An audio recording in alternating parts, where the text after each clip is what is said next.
ಕ್ರಿಸ್ತನಲ್ಲಿ ಪ್ರಿಯರೇ, ಕ್ರೈಸ್ತರು ಪಾಪಿಗಳು ಮತ್ತ್ಯಾಕೆ ಪಾಪ ಮಾಡುತ್ತಾರೆ? ಯಾಕೆ ಪಾಪವನ್ನ ಬಿಡೋದಿಲ್ಲ? ನೋಡೋಣ. ಪಾಪ ಎಂದರೇನು? ಎಲ್ಲರಿಗೂ ಗೊತ್ತಿರುವ ವಿಷಯನೇ ಹೌದು. ಕೆಲವರು ಹೇಳೋ ಪ್ರಕಾರ ಕೊಲೆ ಮಾಡಬಾರದು, ವ್ಯಭಿಚಾರ ಮಾಡಬಾರದು, 10 ಆಜ್ಞೆಗಳನ್ನು ಮೀರಬಾರದು ಅಂತ. ಹೌದು, ಅದಕ್ಕೆ ವಾಕ್ಯ ಹೇಳುತ್ತೆ, ಆಜ್ಞೆಯನ್ನು ಮೀರುವುದೇ ಪಾಪ, ನೀತಿಗೆ ವಿರುದ್ಧವಾದದ್ದೆಲ್ಲ ಪಾಪ ಅಂತ. ಹಾಗಾದ್ರೆ ಆಜ್ಞೆ ಯಾರದ್ದು? ಲೋಕದವರದ್ದು, ಲೋಕದ ಅಧಿಕಾರಿಗಳದ್ದು ಅಲ್ಲ, ದೇವರದ್ದು ಮಾತ್ರ. ನೀತಿಗೆ ವಿರುದ್ಧವಾದದ್ದು ಪಾಪ ಯಾವುದು ಅಂದರೆ ದೇವರಿಗೆ ವಿರುದ್ಧವಾದದ್ದು, ಅಂದರೆ ದೇವರು ತೋರಿಸಿದ ಆಲೋಚಿಸಿದ ಮಾರ್ಗಕ್ಕೆ ವಿರುದ್ಧವಾದದ್ದು. ದೇವರು ಆಲೋಚಿಸಿದ್ದು ಅಂದರೆ ಯೇಸು ಕ್ರಿಸ್ತನೇ ಆ ಮಾರ್ಗ. ಆತನನ್ನು ನಂಬಿದವರು ಅಂದರೆ ಆತನನ್ನು ಅಂಗೀಕರಿಸಿದವರು, ಪಾಪದಿಂದ ಬಿಡಿಸಲ್ಪಟ್ಟು ರಕ್ಷಣಾ ಮಾರ್ಗದಲ್ಲಿರುವವರು. ಆದರೂ ಹೆಚ್ಚು ಪಾಲು ಕ್ರೈಸ್ತರು ಪಾಪದಲ್ಲಿರುವುದಕ್ಕೆ, ಸುಲಭವಾಗಿ ಪಾಪದಲ್ಲಿ ಬೀಳಲು ಕಾರಣವೇನು? ಪಾಪವನ್ನು ಬಿಡದೆ ಅದರ ನಂಟು ಹೊಂದಿರುವುದು ಯಾಕೆ? ಯಾಕಂದ್ರೆ ದೇವರ ಅನ್ಯೂನ್ಯತೆಯಲ್ಲಿ ಇರುವುದಿಲ್ಲ. ಹಾಗೆ ದೇವರೊಂದಿಗೆ ಅನ್ಯೂನ್ಯತೆ ಇಲ್ಲದಿರುವುದೇ ಪಾಪಕ್ಕೆ ಕಾರಣವಾಗಿದೆ. ಪಾಪವು ದೇವರೊಂದಿಗಿನ ಅನ್ಯೂನ್ಯತೆಯನ್ನು ಹಾಳು ಮಾಡುತ್ತದೆ, ಆದಾಮ ಮತ್ತು ಕಾಯಿನನ ರೀತಿಯಲ್ಲಿ. ಅದೇ ರೀತಿ ಸಾಕಷ್ಟು ಜನ ಕ್ರೈಸ್ತರು ಯೇಸುವನ್ನು ನಂಬಿದ್ದೇವೆ, ಹೇಗೆ ಬೇಕಾದರೂ ಜೀವಿಸಬಹುದು, ಕೃಪೆ ಇದೆ ಅಂತ ಇದ್ದಾರೆ. ಹಾಗಾಗಿ ಮನಸ್ಸೋ ಇಚ್ಛೆ ಜೀವಿಸುತ್ತಿದ್ದಾರೆ. ಹಾಗೆ ಜೀವಿಸುವುದಕ್ಕೆ ನಾವುಗಳು ಕರೆಯಲ್ಪಟ್ಟಿಲ್ಲ. ಅನ್ಯರಿಗೆ ದೇವರ ಕೃಪೆ ಸಿಗದೆ ಇರೋದ್ರಿಂದ ಮತ್ತು ಅವರು ಕ್ರಿಸ್ತನನ್ನು ಒಪ್ಪದೇ ಇರುವುದರಿಂದ ಪಾಪ ಕ್ಷಮಿಸಲ್ಪಡಲ್ಲ. ಆದರೆ ಕ್ರೈಸ್ತರಿಗೆ ಪಾಪಗಳು ಕ್ಷಮಿಸಲ್ಪಟ್ಟಿದೆ, ಕೃಪೆ ದೊರಕಿದೆ. ಆದರೆ ಅನ್ಯೂನ್ಯತೆ ಇಲ್ಲದೆ ಸುಮ್ಮನಿರುವುದೇ ಪಾಪ. ದೇವರ ಕಾರ್ಯಗಳನ್ನು ಗ್ರಹಿಸದೆ ದೇವರಿಂದ ದೂರಾಗಿದ್ದು, ಕಣ್ಣು ಕಾಣದೆ ಕಿವಿ ಕೇಳಲಾರದೆ ಇದ್ದ ನಮ್ಮ ಮನೋನೇತ್ರಗಳನ್ನು ಯೇಸು ಬೆಳಗಿಸಿದರು.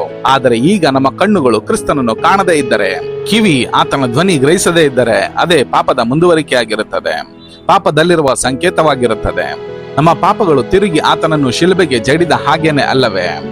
ಈಸಾಕನು ಕಣ್ಣು ಕಾಣದೆ ಯಾಕೋಬನನ್ನು ಮುಟ್ಟಿ ನೋಡಿ ಏಸಾವನೆಂದು ತಿಳಿದು ಮೋಸ ಹೋದ ಹಾಗೆ ನಿಮ್ಮ ಆತ್ಮಿಕ ಕಣ್ಣುಗಳು ಮಂಕಾದರೆ ಬೇರೆಯವರ ಅನುಭವಗಳ ಮೂಲಕ ಸಾಗಬೇಕಾಗುತ್ತದೆ, ಬೇರೆ ವ್ಯಕ್ತಿಗಳ ಮಾತುಗಳನ್ನು ಕೇಳಿ ನಡೆಯಬೇಕಾಗುತ್ತದೆ.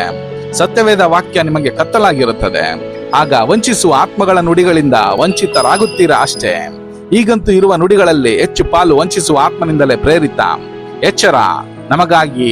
ನಮಗೆ ಬಿಡುಗಡೆಗಾಗಿ ಕೊಡಲ್ಪಟ್ಟಿರುವ ಕ್ರಿಸ್ತನ ಆತ್ಮನ ನುಡಿ ಕೇಳಿಸಬೇಕು, ಕೇಳಿಸುತ್ತಲೇ ಇರಬೇಕು, ಆಗಲೇ ಬಿಡುಗಡೆ. ಕ್ರಿಸ್ತನ ಕಾರ್ಯಗಳಿಲ್ಲದೆ ಇರುವಲ್ಲಿ ಸೈತಾನ ಕಾರ್ಯ ಮಾಡುತ್ತಾನೆ. ವಿಶ್ರಾಂತಿಯು ನಮ್ಮನ್ನು ಮೋಸ ಮಾಡುತ್ತದೆ. ದಾವೀದ ಯುದ್ಧಕ್ಕೆ ಹೋಗದೆ ಅರಮನೆಯಲ್ಲಿ ಸುಮ್ಮನಿದ್ದ. ಅದು ಊರಿಯನ ಹೆಂಡತಿಯ ಜೊತೆಯಲ್ಲಿ ಮಾಡಿದ ವ್ಯಭಿಚಾರದ ಪಾಪಕ್ಕೆ ಕಾರಣವಾಯಿತು.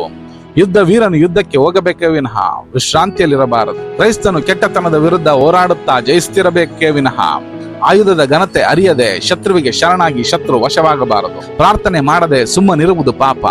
ಸತ್ಯವೇದ ಧ್ಯಾನ ಮಾಡದೆ ಇರುವುದು, ಆಲಸ್ಯತನ ತೋರುವುದು ಪಾಪ. ತಪ್ಪು ಮಾಡುತ್ತಿದ್ದೇನೆ ಎಂದು ತಿಳಿದು ಅದನ್ನು ಸರಿಪಡಿಸಿಕೊಳ್ಳದೆ ಆಲಸ್ಯ ಜೀವನ ಮಾಡುವುದು ಪಾಪ. ಸುಮ್ಮನಿರುವವನು ಬೇರೆಲ್ಲಾ ಪಾಪಗಳನ್ನು ಮಾಡುವುದಕ್ಕೆ ಪ್ರೇರೇಪಿಸಲ್ಪಡುತ್ತಾನೆ ಮತ್ತು ಮಾಡುತ್ತಾನೆ ಸಹ. ಏಕಾಂತತೆಯಲ್ಲಿರುವುದು ಪಾಪ. ಸಹೋದರರ ಅನ್ಯೂನ್ಯತೆಯಲ್ಲಿ ಇಲ್ಲದೆ ಇರುವುದು ಪಾಪವೇ. ಅದು 2ನೇ ಆಜ್ಞೆಯನ್ನು ಮುರಿದ ಹಾಗೆ. ನೆರೆಯವನ ತಪ್ಪನ್ನು ತಿಳಿಯಪಡಿಸದೆ ಸುಮ್ಮನೆ ನೋಡಿಕೊಂಡಿರುವುದು ಪಾಪವೇ. ದೇವರ ಮಾತುಗಳನ್ನು ತಿಳಿಸದೇ ಇರುವವನು ಶಾಪಗ್ರಸ್ತ. ಯೆಹೋವನು ನೇಮಿಸಿದ ಕೆಲಸದಲ್ಲಿ ಆಲಸ್ಯಗಾರನು ಶಾಪಗ್ರಸ್ತನಾಗಲಿ ಅಂತ ವಾಕ್ಯ ಹೇಳುತ್ತದೆ. ಏಲಿಯು ತನ್ನ ಮಕ್ಕಳ ಅಸಹ್ಯ ಕಾರ್ಯಗಳನ್ನು ಖಂಡಿಸದೆ ಸುಮ್ಮನೆ ಇದ್ದದರಿಂದ ದೇವರ ಕೋಪ ನೆಲೆಗೊಂಡಿತ್ತು. ಹಾಗೆ ತನ್ನ ನೆರೆಯವನ ತಪ್ಪುಗಳನ್ನು ಹೇಳದೆ ಸರಿದಾರಿ ತೋರಿಸದೇ ಇರುವ ಪ್ರತಿ ಕ್ರೈಸ್ತನು ಸಹ ದೋಷಕ್ಕೆ ಒಳಗಾಗುತ್ತಾನೆ. ದೇವರೇ ಹೇಳಿದ ಕೆಲಸ ಮಾಡದೇ ಇದ್ದ ಯೋನನಿಗೆ 3 ದಿನ ಕಾರ್ಗತ್ತಲು ಆವರಿಸಿತು. ದೇವರೇ ಹೇಳಿದ ಮಾತು ದೇವರ ವಾಕ್ಯ. ಅದನ್ನು ನಿನ್ನ ನೆರೆಯ ಕ್ರೈಸ್ತನಿಗೆ ಹೇಳದಿದ್ದರೆ, ಎಚ್ಚರಿಸದಿದ್ದರೆ ಹೇಗೆ? ಅಂತ್ಯಕಾಲ ಎಂಬುದು ನಿನಗೆ ಗೊತ್ತಿದೆ. ಯೇಸು ಖಂಡಿತವಾಗಿ ತಿರುಗಿ ಬರುತ್ತಾನೆ ಎಂಬುದು ಗೊತ್ತಿದೆ. ಗೊತ್ತಿದ್ದು ಸುಮ್ಮನಿದ್ದರೆ ಅದು ಪಾಪಕ್ಕೆ ಕಾರಣವಾಗುತ್ತದೆ. ನಿನ್ನಲ್ಲಿರುವ ಜ್ಯೋತಿ ಮಂಕಾಗುತ್ತದೆ. ಒಂದು ಸಮಯ ಬರುತ್ತದೆ, ನಿಮಗೆ ಕೊಡಲ್ಪಟ್ಟ ತಲಾಂತುವಿನ ಲೆಕ್ಕ ಕೇಳೋ ಸಮಯದಲ್ಲಿ ದುಃಖ ಪಡಬೇಕಾಗುತ್ತದೆ. ಎಚ್ಚರ! ಹಗಲಿರುವಾಗಲೇ ಕೆಲಸ ನಡೆಸಿರಿ. ಯಜ್ಞ ವೇದಿಯ ಬೆಂಕಿ ಉರಿಯುತ್ತಲೇ ಇರಬೇಕು. ಪಾಪದ ಸಂಗತಿಗಳು ದಹಿಸುತ್ತಲೇ ಇರಬೇಕು. ಸುಮ್ಮನೆ ಅಂತೂ ಇರಬೇಡಿರಿ. ಇದು ವಿಶ್ರಾಂತಿಯ ಸಮಯವಲ್ಲ, ಪಾಪಕ್ಕೆ ಅನುಕೂಲವಾದೀತು. ಪಾಪದ ದಾಸತ್ವದಲ್ಲಿ ಸಿಕ್ಕಿಕೊಳ್ಳಬೇಡಿರಿ. ಎಚ್ಚರವಾಗಿಯೇ ಇರ್ರಿ, ಎಚ್ಚರಿಸುತ್ತಾ ಇರ್ರಿ. ಕಾವಲುಗಾರರ ಹಾಗೆ ಕರ್ತವ್ಯ ನಿರ್ವಹಿಸಿರಿ.